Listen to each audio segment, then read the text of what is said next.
Hello, everybody. Thanks for joining us with the Chiropractic Podcast. And I'm Dr. Todd Osborne, or Dr. Oz, as a lot of you know me. And with us today, we have Dr. Lisa Bigley, who practices in Seymour, Tennessee, and has a very large, thriving practice up in Seymour. So thank you for joining us today, Dr. Lisa. And we're going to talk today. They ask us to put together 5 things successful chiropractors do differently. And I guess we've had our share of success as chiropractors and mentoring and lots of chiropractors. And so, you and I came up with a lot of things that we see, but we kind of tried to go with here's the 5 most important things, or kind of the top 5 things that we see with doctors that are successful, and why are they more successful than another chiropractor down the road. And we've experienced this ourselves and seen it happen in many practices. And the first thing we came up with is actually having a system in your practice. And I know you and I both experienced practice maybe before AMC, and some chiropractors will say I don't have a system, but everybody's got a system, and no system is a system, I guess is the best way to put it. But not only to have a system, but having a reproducible system that is able to get predictable results. And I know in my case, that's what AMC did for me. Talk a little bit about, from your perspective, what a system does for your practice, or for any chiropractor's successful practice. Well, thanks for having me here today, Dr. Oz. And you're right, I was in practice before I joined Aligned.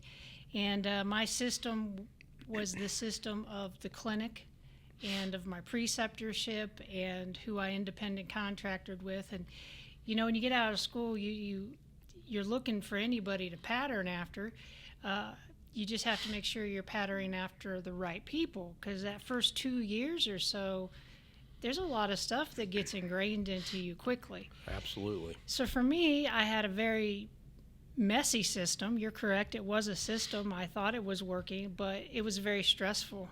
It was very stressful. I did not have a systematic way to take a phone call, schedule. I didn't have a system for paperwork and new patients and how I was going to process them. There was no system for me of my report of findings or care plans. So it was very stressful, because every day I'm walking in shooting from the hip. Whereas now I know what to expect. My staff knows what to expect. We're all on the same page. And before I open every single door, I already know what's going to happen on the other side of that. Because no matter what, there are going to be times in your life where you're going to have some major crisis, and it's going to take your head out of the game. But the systems are what will carry you through, and you won't lose your practice during those tough times in life. So I've had numerous occasions where the system has carried the whole entire office and allowed me to have a little bit of a mental reprieve to deal with life. But had that system not been there, then we would have just watched the numbers completely go down. Yeah. And, the system also allows that consistency. And, I know Tom Owen says this all the time, but, consistency is the key to success, and being able to do something the right way and then do it over and over and over again. And I've experienced the same thing with you since putting the system in. When I put the system in, I seen an already decent practice double in 4 months. And nothing changed in that other than putting in a system that we could rely on. And that's what I always say. My practice over doubled, but my stress level went down 75%, because with that system, like you said, I knew what was going to happen on the other side of every door. It wasn't like going through a haunted house where every time you turn the doorknob, you're like, what's going to happen in here? And that's a stressful way to live and practice. And so not only having that system for the doctor, but your staff has a system, and there's a training system for the staff. And so everything should run smoothly if everybody is doing the system like it should, and it allows you to have that success in there.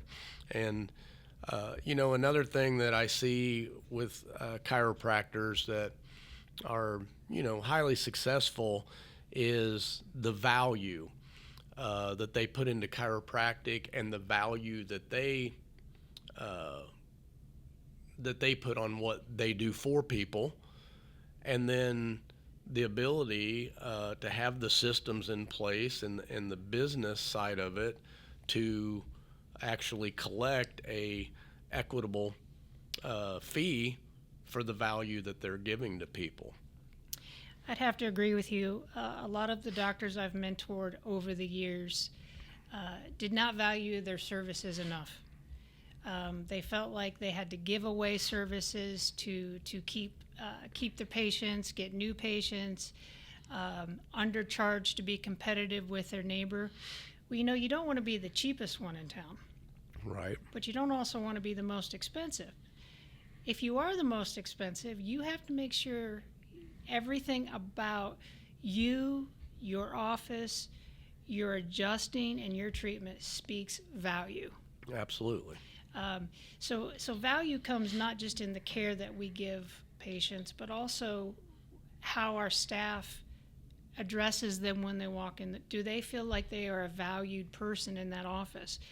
Do we show them appreciation? So value can be on the more generic side versus the actual adjustment and what we're doing for their health. Everything about an office should speak excellence and value if you're going to charge what you are worth.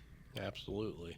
And I think that is across the board in chiropractic, that we've undervalued ourselves, or allowed ourselves to be undervalued through insurance and managed care and that type of thing. And it was interesting. We were just in a class this morning teaching, and Dr. Burst told us his own story on that, and how he kind of didn't get that equitable value. He was giving a lot of value, but he was giving the care away. And he had a patient that was coming in, and she was doing really well, and she couldn't afford the care, and so he was giving it away and thinking, well, I'm doing great with this patient. And she said to him one day, she goes, well, I'm going to stop coming. And he's like, why? You're getting such great results and that. Why are you going to stop coming? And she goes, well, it's because I can't afford to pay you, and that's not fair to you. And I feel bad about coming in. And so it was a light bulb moment for him to realize that, patients do, when they see the value, they feel obligated to return that value equitably. And so we as chiropractors kind of miss that sometimes. So, knowing the value of what you're doing for people, and it does go way beyond the adjustment, from, what your office looks like to what your staff, your dress code, and the way you obviously communicate with the patients in there. They come in, and I always say I want our patients to feel like they receive value whether they get adjusted or not in here. They feel like, hey, I just want to go there. I just want to hang out there with these people. And so that comes into play for sure. And then, another thing going along with the value, and I think where we devalue ourselves many times, is, we don't take some cases as serious as we should. And I know you and I will sit here and say all cases are serious, but we as chiropractors get I'll say calloused to the fact that we see so many of these cases come in that are what we now, maybe not when I first got out of school, but now I consider, oh, this is an easier case, or, I've seen hundreds of these, no big deal to us. But when we do that, that devalues it to the patient, and they don't feel like they're taken seriously, or the case is taken seriously. It's like the old, Dr. Owen used to talk about, back in school. Oh, somebody on the bar stool you just met. Oh, I'll just adjust you right here. Well, that's a big value of chiropractic and what you do. And so taking all cases serious, I think, is a big factor. I agree with you, Dr. Oz. We have to remember that a lot of times, by the time a patient walks through our door, they've considered going to a chiropractor up to 2 years. And most of the time, they've already exhausted the medical route. So we really are their last hope. And if we don't take it serious, then we are no better than the doctors before them. And it's always interesting to me because we can get into this role or this rhythm. This is just another sciatica, or man, this is just another tension headache. And it becomes very mundane for us. But I'm amazed over and over again, down the road, they will say something like, Doc, I didn't tell you, but I was about to get fired from work because of these headaches. Or, you know what, I was considering getting a handicap sticker because I was having so much difficulty walking. We always try to get that need behind the need in the beginning. Right. A lot of times it truthfully comes out more towards the end. But if we hadn't taken it serious in the beginning, they would not have stayed with us long enough to get those results. Yeah, exactly. And you talk about the need behind the need, and everybody's got one beyond whatever their symptom is or condition is that they have that they came in with. And so that just kind of reminded me too, in taking cases seriously, we should always base our care with that patient on what that patient needs. And so I always say, when a patient comes in, what do they want? What does the doctor want? And what does the insurance company want if the insurance company's involved? And I always say it like this: well, the insurance company wants you to never come into our office and never have to pay a dime. The patient wants to come into your office, get adjusted one time, be well for the rest of their life, and pay $20. And what I want is for the patient to come into my office, get adjusted one time, and be well for the rest of their life and pay me $10,000. That's what we all want, but that doesn't get health for that patient, because that's not what they need. So it doesn't matter what we all want. So if you will base your care, and that's where it's taking it seriously, of actually telling the patient what they actually need versus what, the insurance company will pay for 7 visits, or, they are limiting us to $30 per visit, or whatever the case might be. And then you're basing it on wants versus needs. And so I say always tell the patient the truth. Determine what they need and tell them the truth, and go from there. And that way you are giving the patients the respect that they deserve. Every patient should get the same respect no matter what they come in for, insurance-wise, socioeconomic status, whatever it is. Every patient deserves to be respected, and so we have to take all cases seriously. And you said something in there about hope, and giving hope to patients, and were their last hope, I think you said, and that's actually absolutely correct. And in the system that you and I use, it's designed in there, but it's just a principle that if you want people to get well, you've got to give them hope. There's a lot of different ways to do that. Sometimes it's just a compliment. Mm-hmm. Sometimes it's, hey, you got out of that chair a little bit faster today, or that looks better today. You're a little closer to being in alignment. Our words are extremely powerful, good and bad. Right. And we need to make sure that we're using it in a way that gives them hope for the future, get them to smile, give them a pat on the back, and educate them about what we're doing every single visit so that they realize we're not just adjusting that bone, we're affecting their nervous system. I'd like to go back for 1 second. Oh, sure. Dr. Oz, on the base your care on what the patient needs, not what they want. The way that I think about that and mentor on that is that it is our responsibility as doctors to recommend the best care that we know of, the best schedule, the best therapy, whatever it is you do. I'm going to recommend the absolute best, and then the patient can make an educated decision Right. on whether they want what's the best or they want something less. And so think about it, if your parent or your spouse went in for a serious appointment, would you want that doctor to recommend only what they think that we could afford? Or would you want them to recommend the best and then you figure it out as a family? So it is our responsibility to recommend the best that we know how and then let them make their own choice. Don't make the choice for them. Don't Absolutely. make the choice for them. That is a great point, and that's why I get back to that. Give every patient the same respect. Give them the respect, whether you think they can't afford it or their insurance won't pay. They deserve to have the best recommended to them, and then, again, it's up to them.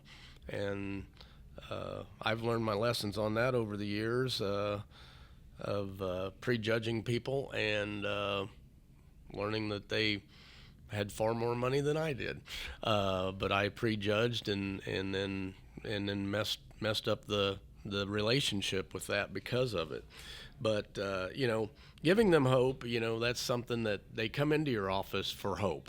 Like you said, they've been everywhere else, and a lot of times they've been rejected everywhere else they've gone and gotten no results, and so they're giving chiropractic the last hope in there. But we give people hope on every visit, and we do that by, we say, educating them, but essentially we're just telling them the chiropractic story.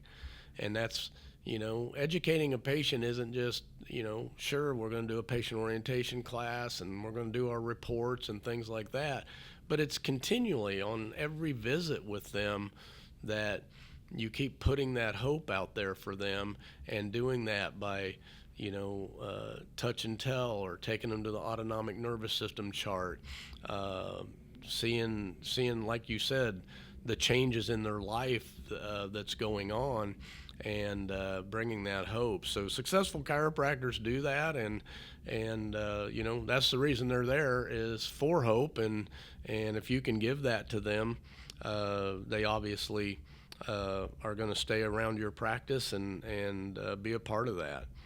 And this last one is something for me.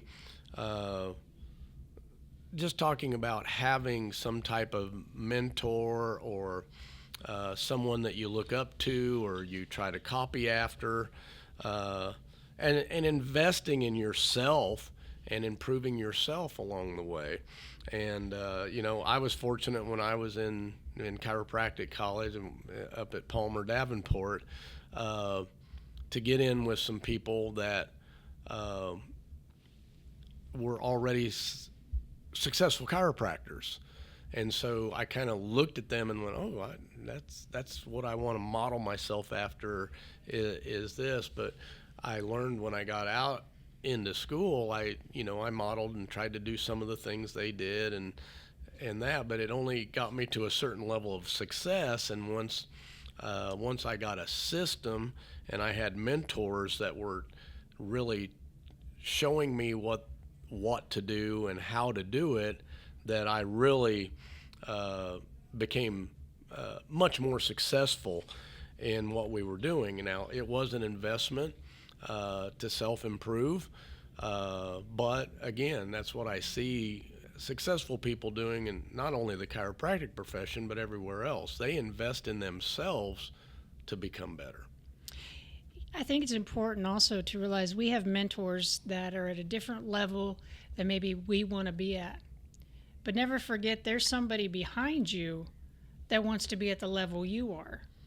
So always be willing to share your knowledge and continue to help out those, I don't want to say those below you, let's say those a few steps behind you in the process. So have mentors, but also have the open mind to help somebody else along the way. We always have to hang out with higher thinkers, or we're just going to become stagnant in life. Absolutely. And I kind of made a study of that. I've always been about, self-help and self-improvement and reading the books, listening to audios and things of that nature. And I've had several mentors in my life, and I kind of studied them and, kind of what makes them be a mentor? Why are they doing that, and what makes them so successful in what they do? And whether it was Dr. Owen here with Aligned, being a mentor. Another one was Dr. Roy Sweat, who I do the Atlas Orthogonal program that he developed. The thing I found with people like that were they never stopped improving. And, I was mentored by these guys into their 80s and 90s, God rest their souls. And, they had been very successful in life and certainly could have just sat back and said, hey, I'm going to enjoy these later years in life. But whenever I seen them, they were always still trying to improve. And I think that's what I really learned from my mentors, besides, the success habits and things that they instilled into me, was the fact that, you've got to keep improving. And like you said, then help the next one up, because you were there at one time, and now you've got to help that one up the ladder on this. And so, I think Dr. Owen used to say it, you're either green and growing or ripe and rotting. And so, the super successful chiropractors are always green and growing and willing to learn and humble. I think that's another part of it, is humble enough to say, hey, if there's a better way to do it, I'm all about it. Teach me, tell me. And that's what they did. And so, if we're improving a little bit every day, maybe it's not even measurable on a day-to-day basis, but if you improve every day for a month, and then every day for a year, and every day for 10 years, I mean, that's how these people get to the levels that they're at, and so forth. So yeah, these levels that doctors get to, if it happened overnight, I truly don't think they'd appreciate it. Right. I think they didn't go through the process. Exactly. And I think most of us that, start with humble beginnings, most of us don't step into a thriving clinic situation. Maybe there's some that have done that, but I know certainly not with us. And most of the chiropractors I see, they've struggled a little bit, but fought for it and hung in there. And once they get there, that appreciation is there, and I know, that's another value that we see in these successful people, is gratitude and appreciation for what they have and what they've been allowed to do and so forth. So, well, Dr. Lisa, any particular thing we need to close up here, but any particular thoughts or anything else that you want to say before we sign off? Well, Dr. Oz, it sure was hard to narrow this down to just 5 things. Absolutely. I think we've done a good job deciding on the top 5 and how they all play together. But I do like the portion of be humble enough to ask for help, and then be smart enough to take the advice. Right, exactly. And that was me. I had to be humbled before I finally came to AMC. It took me forever to make that decision, and I thought just this new building I was putting together was going to be the answer. But I built the new building and got in it and seen the same number of people that I seen in this old dingy building that I was in. And so I got humble enough to say, okay, I'll come to a meeting and hear what you have to say, and then to say, you know what, they seem to know more than I do, so I'm going to do it that way. And the rest is history, because my practice over doubled in 4 months, and so by installing that system. So I hope this has been helpful to our chiropractic world out there, and we appreciate you joining us on the Chiropractic podcast today. Thank you again, Dr. Beagley, for joining us and giving out your knowledge, and I appreciate you so much. And nobody exemplifies that, helping the next one up more than you. And like you said, when you have that humble beginning and you have to struggle and fight through to get there, your heart is really toward helping as many people up that ladder as you can. So I super appreciate that about you and all that you give back to the profession.